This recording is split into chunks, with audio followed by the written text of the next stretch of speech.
eu sou o Carlos Gomes e estamos iniciando mais um Nostalgia na TV. Solta a vinheta!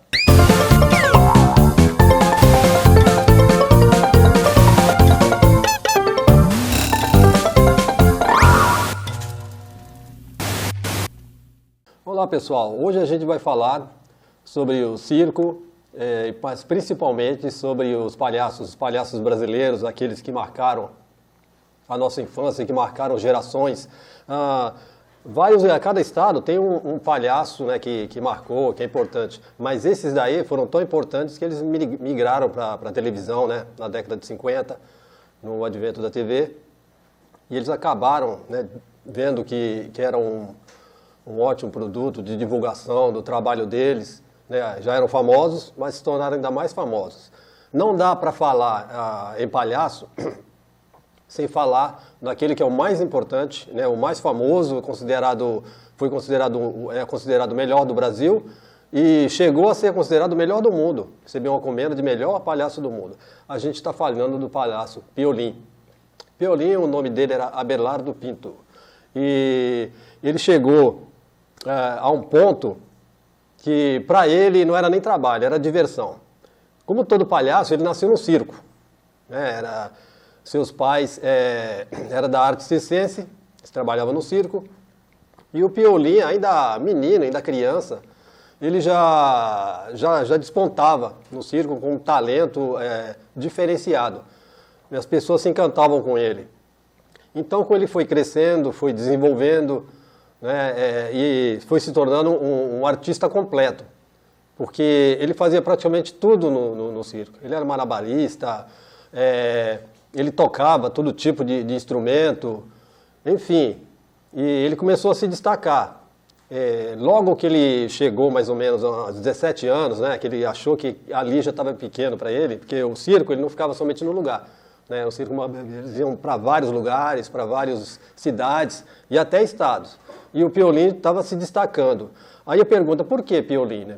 Piolín foi porque havia um espanhol no grupo, e ele notou as perninhas dele bem fininhas, bem engraçado, né?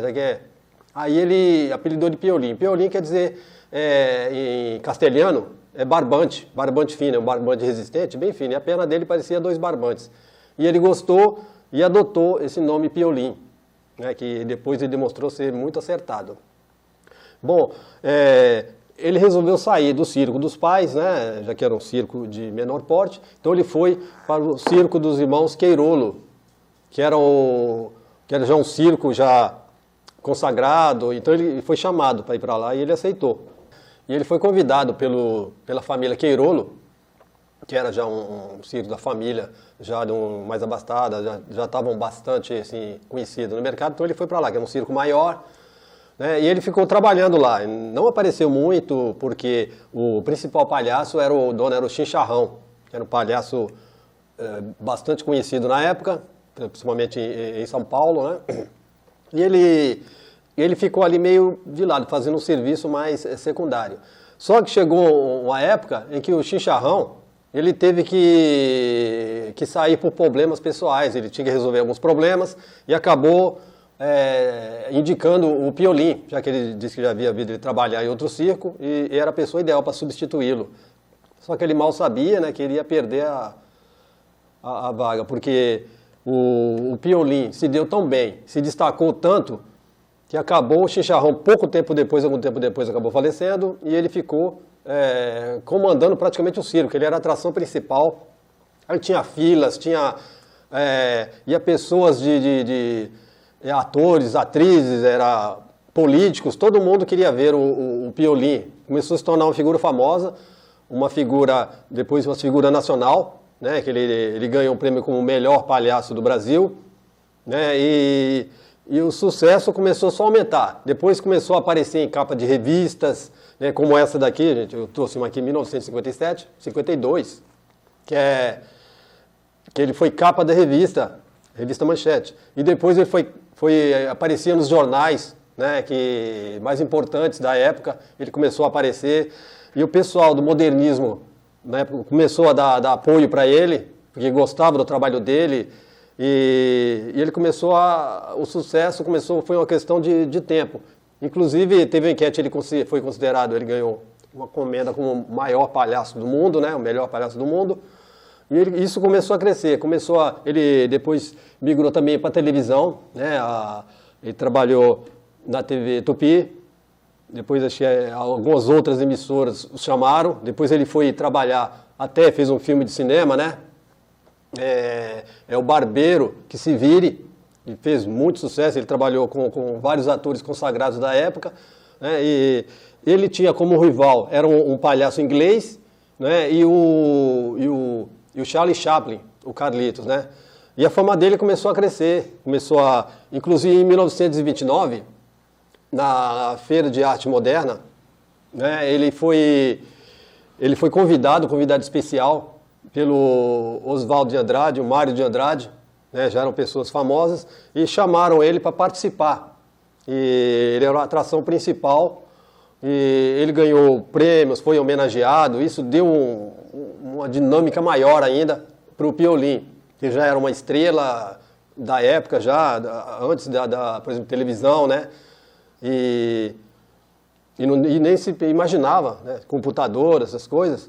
Então o Piolín, ele deu outro know-how pro palhaço, já que era uma estrela, ele era convidado para vários eventos importantes, né?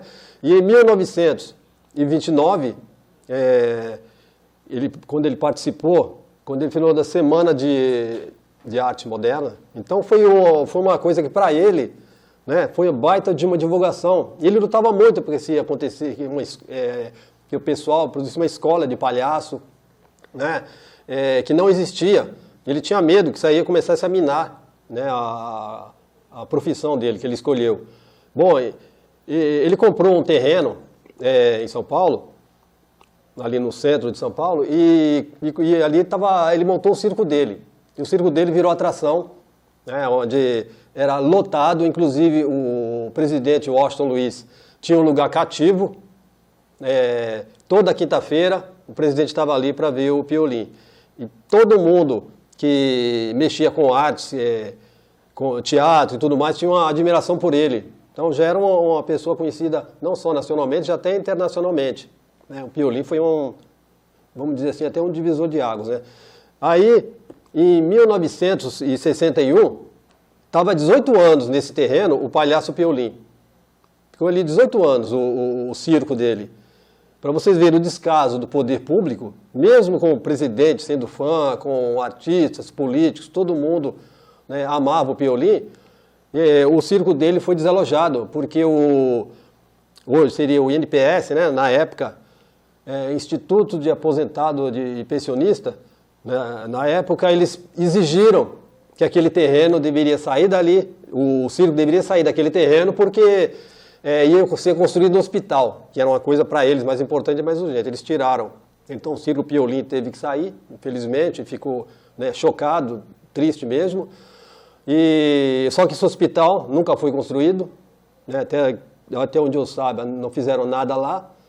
E o Piolín ficou triste, abatido, se afastou um pouco, né, até que em 1973, o Pietro Bobardi e a Lina Bobardi fizeram uma homenagem a ele na 50º, né, aniversário da Semana de Arte Moderna.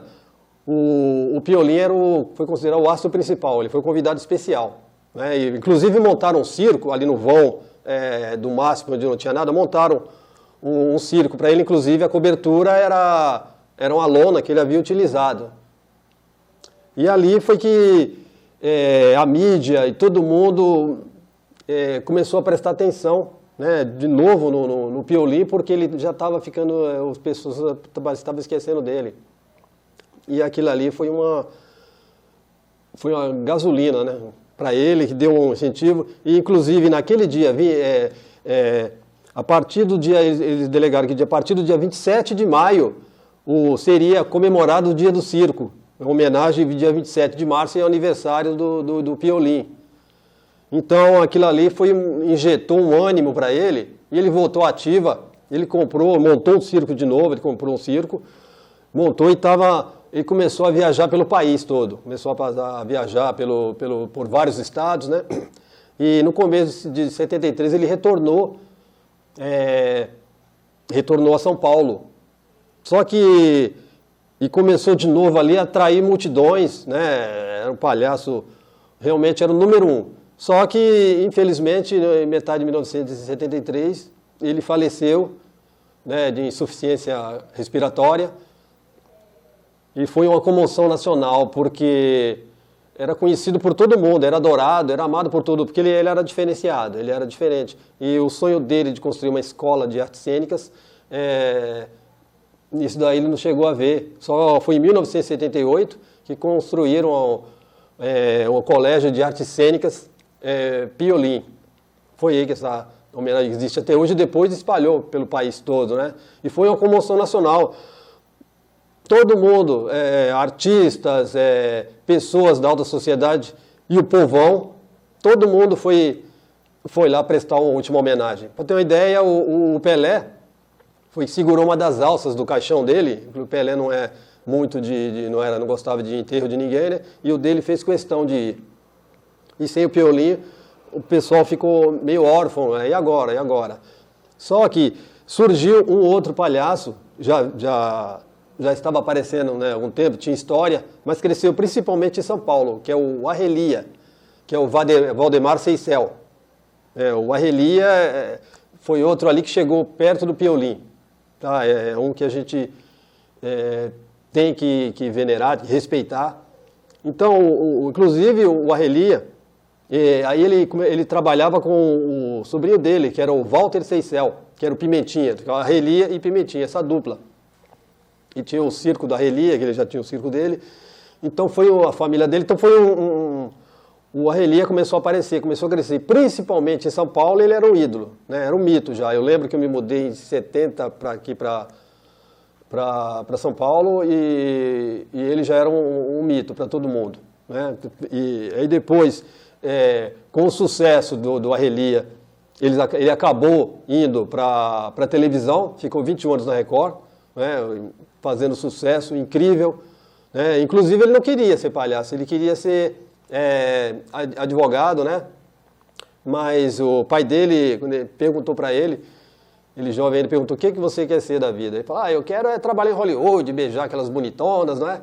Aí o pai dele deu risada e falou: não, você vai ser palhaço, né?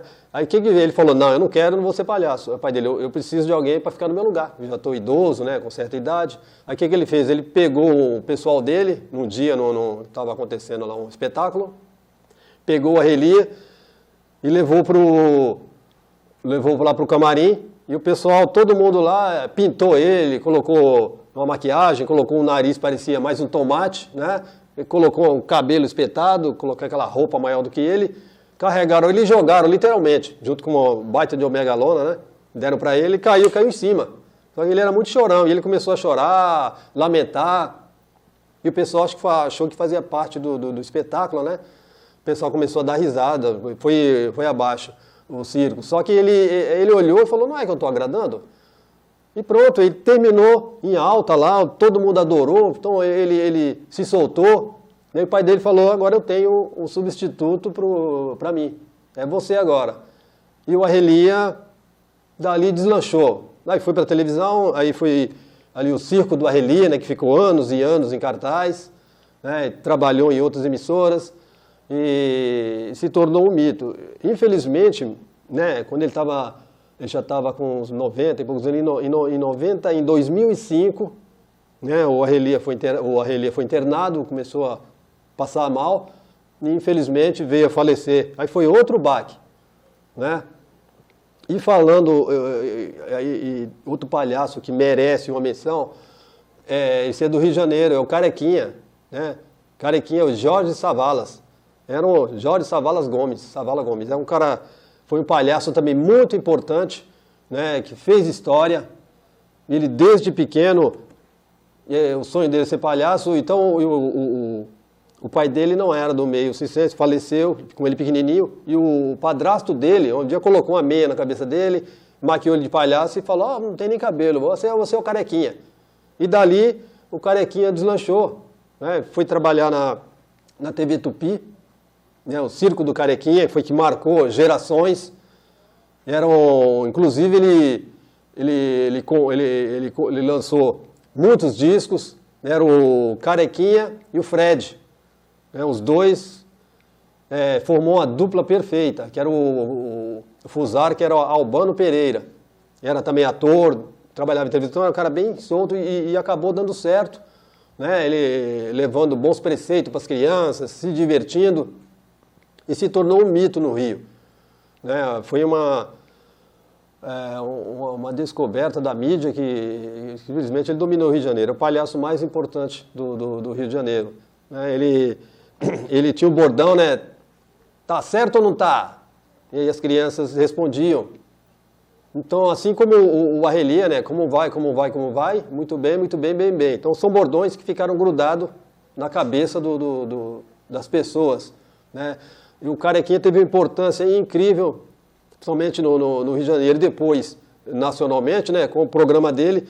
Tão importante para vocês verem que um centroavante da seleção brasileira, que jogou no Guarani, no São Paulo, o Careca, ele teve esse apelido porque ele era fã do Carequinha, né? E o Carequinha lançou, e principalmente, a música que pegou E o Bom Menino Não Faz Pipi na Cama, que inclusive foi marchinha de carnaval, né? Inclusive, ele foi recebido por presidentes como Juscelino Kubitschek, João Goulart, Fernando Henrique Cardoso. Todo mundo queria recebê-lo, todo presidente, quando chegava lá, fazia questão de receber o Carequinha pelo trabalho que ele fazia com as crianças, né? Com tudo aquilo que se dizia à juventude. Ele trazia não só bons preceitos, mas o programa que ele fazia, que era primeiro o Cirquinho do Bombril, e depois, né, o Circo do Carequinha, foi um divisor de águas. Inclusive ele ganhou um prêmio na Itália como palhaço moderno, né? O trabalho dele, inclusive com 90 anos, ele estava em forma, ele estava, sabe, trabalhando normalmente, era um ícone já. Só que, infelizmente, né, em 2006, o Carequinha veio a falecer. O pessoal, inclusive, foi o último palhaço, realmente, da raiz, de circo, que ainda estava trabalhando, vivo ainda, né? Porque teve outro, um que eu gosto muito, esse me marcou porque eu assisti, eu vi, né? E foi o Torresmo, que é o Brasil José Carlos Queirolo. Tinha 1,50 m, e foi um palhaço que batalhou muito também pelas crianças, pelo bem-estar das crianças, que ele amava. E ele teve um show aqui na minha cidade, Cubatão, e eu acabei assistindo, né? E acabei conversando com ele pessoalmente, e o filho dele. Então, isso foi, para mim, uma emoção que me marcou, né? O Torresmo, ele encontrou, então, o Fusarca, né? Ele encontrou, que era de outro circo, e os dois acabaram fazendo amizade e formaram a dupla, Torresmo e Fusarca. Assim como o Carequinha, eles tiveram gibis, né, discos lançados, e ele foi o primeiro palhaço a trabalhar na televisão. Em 1952, né, a Tupi contratou os dois para Torresmo e Fusarca, que acabaram formando a dupla que acabou sendo amada por todo mundo. Depois eles migraram para a TV Bandeirantes, ficaram dos anos 60 até 87, né, no Cirquinho da Alegria, com o Torresmo, o Torresmo e Fusarca, só que depois o Fusarca faleceu, né? Em 1964, o Fusarca faleceu e o Torresmo ficou sozinho. Aí o que ele fez? Um ano depois ele chamou o filho dele, né, que é José Carlos Queirolo, e acabou trazendo também para trabalhar com ele. Então ficou o Torresmo e o Pururuca, né? Dois palhaços que marcaram, porque eles depois foram para a Bandeirante, ficaram trabalhando na Bandeirante durante muito tempo. Depois que eles saíram da Bandeirante, alguns anos depois, retornaram de novo. Só o que chocou todo mundo, deixou todo mundo chateado, é porque a Bandeirantes fez eles fazerem teste para poder fazer esse papel. Inclusive, a âncora do programa ficou indignada, revoltada com isso, né? Então, eles começaram também a viajar o Brasil, né, mostrando a arte circense.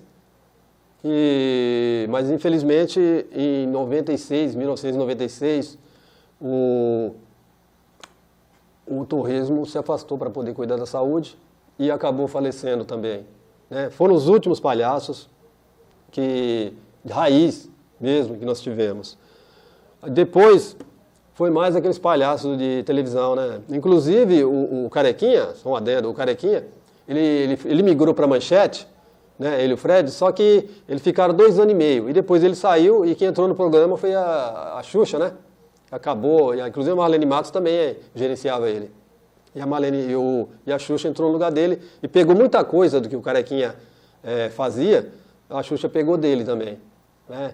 E o torresmo foi outro que marcou também gerações, mas infelizmente faleceu em 96. Né? O Pururuca fez vários trabalhos homenageando o pai, ele cedeu todo o material dele, que é para o Museu do Circo, né? E infelizmente esses foram os palhaços que realmente marcaram, tão importantes que migraram para a televisão. Né? Depois vieram o Bambalalão com o palhaço Tic Tac, né? Que é da cultura. Depois veio o Atchim Espirro, Comando Maluco, né? Que alegraram a televisão. E por último foi o Patati Patatá, que foram os últimos que foram famosos, né, na televisão. E teve o Bozo e também o Silvio Santos, né, trouxe ele, já que ele era uma franquia americana e acabou também fazendo muito sucesso aqui no Brasil. Mas o circo é esse daí, gente. E com o advento da televisão e principalmente, né, com a modernização da televisão e com o computador também, com essas coisas, todo o circo começou a perder esse espaço, né? Mas o circo hoje, eu tenho certeza que todo mundo sente saudade, ficaria muito feliz de ver acordar de manhã e ver um circo na cidade lá desfilando, porque ele sempre, né, desfilava na cidade para poder divulgando já o que todo mundo seguia, o prefeito, o governador, todo mundo queria recebê-los, porque era status, né? E o circo teve seu auge. Até os anos 70, começo dos anos 70, o circo era uma atração imperdível, atraía todo mundo. E o pessoal sente falta, né? Porque tinha, por exemplo, aqueles ricos, que eram os Circos Hermanos Stankovic, né? Que tomou conta, muito profissional, e o Circo do Soleil, que é o mais famoso, que é um circo, né, milionário. Mas a gente torce para que isso não se apague, essa chama não se apague, e o circo, né, se perpetue ainda mais, que está fazendo falta. Ok, pessoal? Então, esse é um pouquinho da história circense, dos palhaços mais importantes, né, que marcaram a nossa vida. E eu espero que vocês tenham gostado, porque eu adorei. Ok, pessoal? Então, um abraço e até o próximo programa.